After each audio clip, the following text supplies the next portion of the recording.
नमस्कार, one India Hindi में आपका स्वागत है। मैं हूं शिखा धूरिया। मध्य प्रदेश में उपचुनाव से ठीक पहले नेताओं की बयानबाजी और एक दूसरे पर आरोप प्रत्यारोप का दौर लगातार जारी है। अब धार के बदनावर में पूर्व मंत्री उमंग सिंगार ने ज्योतिरादित्य सिंधिया पर गंभीर आरोप लगाए हैं। उमंग सिंगार ने एक प्रेस कॉन्फ्रेंस कर ये दावा किया कि ज्योतिरादित्य सिंधिया ने उन्हें बीजेपी में शामिल होने के लिए 50 करोड़ और मंत्री पद का ऑफर दिया था। उमंग सिंगार ने ये भी कहा कि मैंने उस समय सिंधिया को कहा था कि मेरे लिए सिद्धांत महत्वपूर्ण है, पद प्रतिष्ठा नहीं। आप भी सुनिए क्या कुछ कहा उमंग सिंगार ने। प्रलोभन दिया गया और मैं तो ये भी कहता हूँ कि भारतीय जनता पार्टी जिस प्रकार से कांग्रेस की हवा देख रही बी प्लान पे काम चालू कर दिया है, उन्होंने कि कैसे विधायकों को खरीद फरोख्त में लग गई है। लेकिन मैं मेरी बात करना चाहता हूँ कि जब भाजपा सरकार बनी, कई विधायक बेंगलोर गए, उस समय सिंधिया जी से बात हुई। सिंधिया जी ने कहा है कि कांग्रेस में आपका कोई भविष्य नहीं है, आपको भी जो आपकी आर्थिक स्थिति है उसको लेके हम भी आपको कर देते 50 करोड़ की व्यवस्था। मेरी भाजपा में बात हो गई है और आपको मंत्री पद दे देते। तो ये बीडी शर्मा जी कल कह रहे थे कि खुलासा कीजिए अपने नाम का, किसने कहा? तो सिंधिया जी ने ये बात कही थी, स्पष्ट मैं करना चाहता हूँ।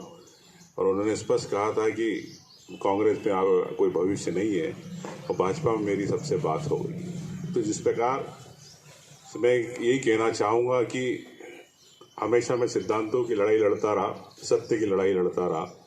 जमुना देवी जी के उस परिवार से हूँ जिनके खून में हमेशा एक सच्चाई रही है और गरीबों के लिए लड़ते रहे। तो मैंने सिंधिया जी को कहा भी कि आपके रास्ते अलग है, मेरे रास्ते अलग है। मैं सिद्धांतों की लड़ाई लड़ता हूँ और मैं उस पर कायम रहूँगा। इसी बात को लेके ये भी मैं कहना चाहता हूँ कि अवसरवादी राजनीति में कभी विश्वास नहीं रखता हूँ मैं, और ना रखा है, स्पष्टवादी हूँ।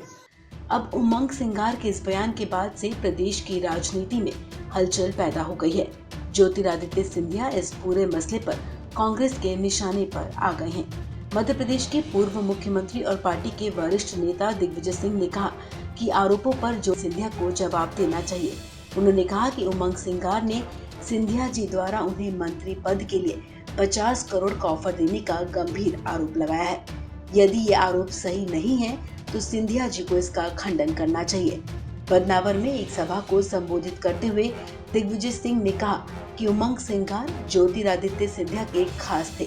उन्होंने जो भी आरोप लगाए हैं उस पर सिंधिया को स्पष्टीकरण देना चाहिए। ज्योतिरादित्य सिंधिया को बताना चाहिए कि उमंग सिंगार सच बोल रहे हैं या झूठ। वहीं दिग्विजय सिंह ने मुख्यमंत्री शिवराज सिंह चौहान पर भी निशाना साधा। उन्होंने कहा कि शिवराज सिंह चौहान को अटल बिहारी वाजपेयी से सीख लेनी चाहिए। उन्होंने एक वोट से सरकार गिरना पसंद किया, वो सिद्धांतवादी थे। हालांकि अभी तक ज्योतिरादित्य सिंधिया ने उमंग सिंगार के आरोपों पर अपनी तरफ से कोई सफाई नहीं दी है।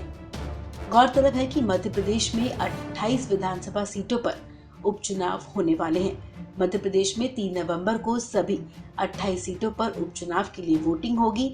10 नवंबर को चुनाव नतीजे घोषित किए जाएंगे। इस खबर में फिलहाल इतना ही। तमाम अपडेट्स के लिए आप बने रहिए वन इंडिया हिंदी के साथ।